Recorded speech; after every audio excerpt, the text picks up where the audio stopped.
You have heard of some actors in the world working for achieving four-dimensional superiority.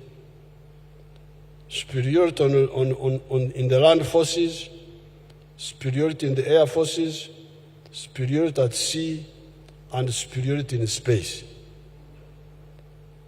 Where does that leave Africa? That some people want to be superior on land, they want to be superior in the air, they want to be superior at sea, they want to be superior in space. So, me, a guerrilla, who survived because people could not see me, how will I survive if somebody is on the moon looking at me like an insect? So that's the second historical mission. How can Africa get strategic security? Uganda, relying on the four ideological principles, will become a first world country. We have already achieved the low middle income status with the GDP per capita of US dollars 1,146. However, the question is, can Uganda afford an ocean-going navy or a deterrent space capacity, even when it becomes a first world country? This is what I was asking the big people in Nairobi the other day. USA, Russia, China, and India have been to the moon. UK, Germany, France, Japan, etc. have not been to the moon. They are still here with us also.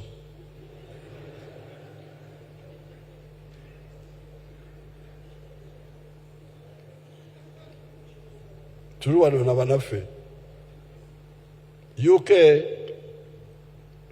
Germany, France, Japan, etc.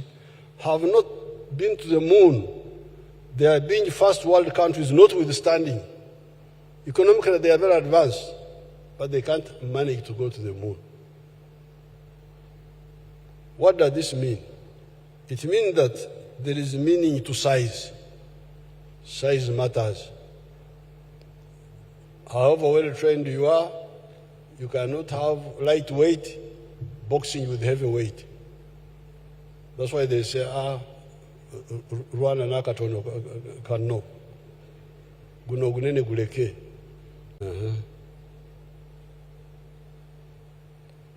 Small is small, whether developed or not. During the Second World War, the first victims of German aggression were the highly developed countries of France, Belgium, Holland, Denmark, Norway, etc. They were highly developed, but they were overrun by Germany. And they had to be defended by the United States and by Russia. Therefore, size matters. That is why the NRM stood with Mwalimu Nyerere on the issue of the East African Federation.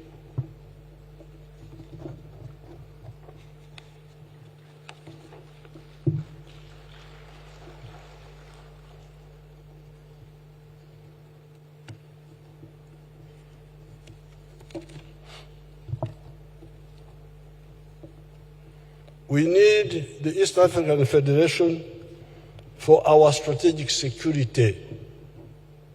We need a powerful defense force with the ability to defend us in the four spheres: on land, air, sea, and in space.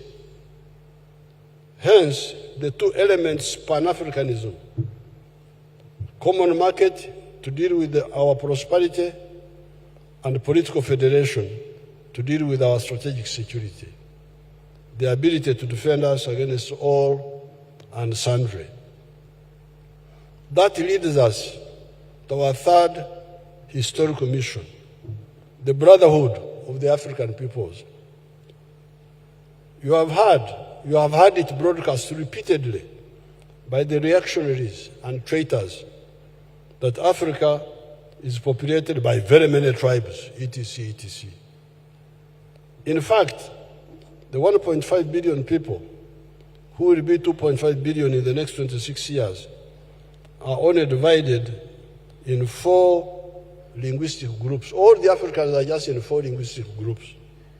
You heard me talking with this Mugwere man.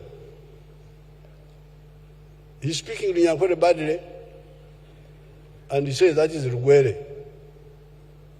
Or I speak Rugwere badly, and I say it is Lunyankore. But I can understand what he's saying. If you say Okore Kidachong, how can I fail to understand that?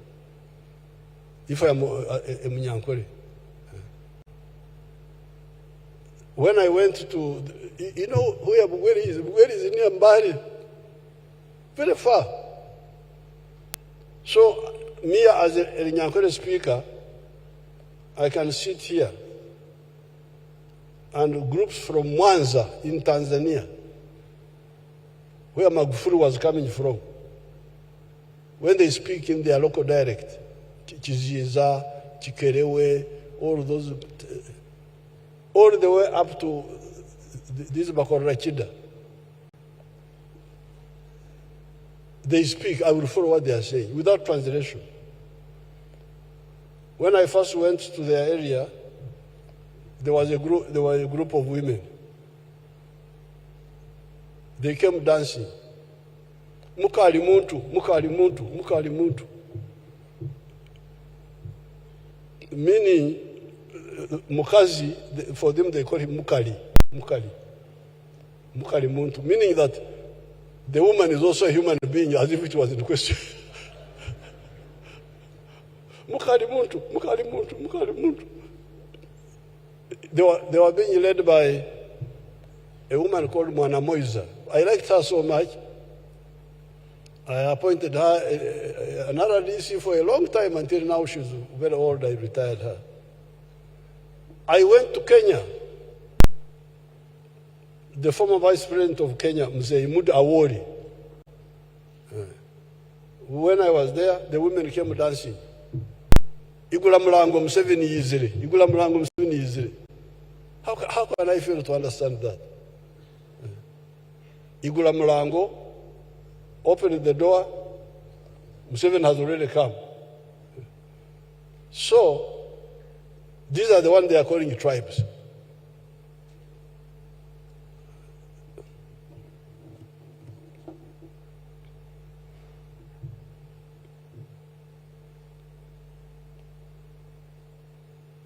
These people are in fact only divided in 4 linguistic groups.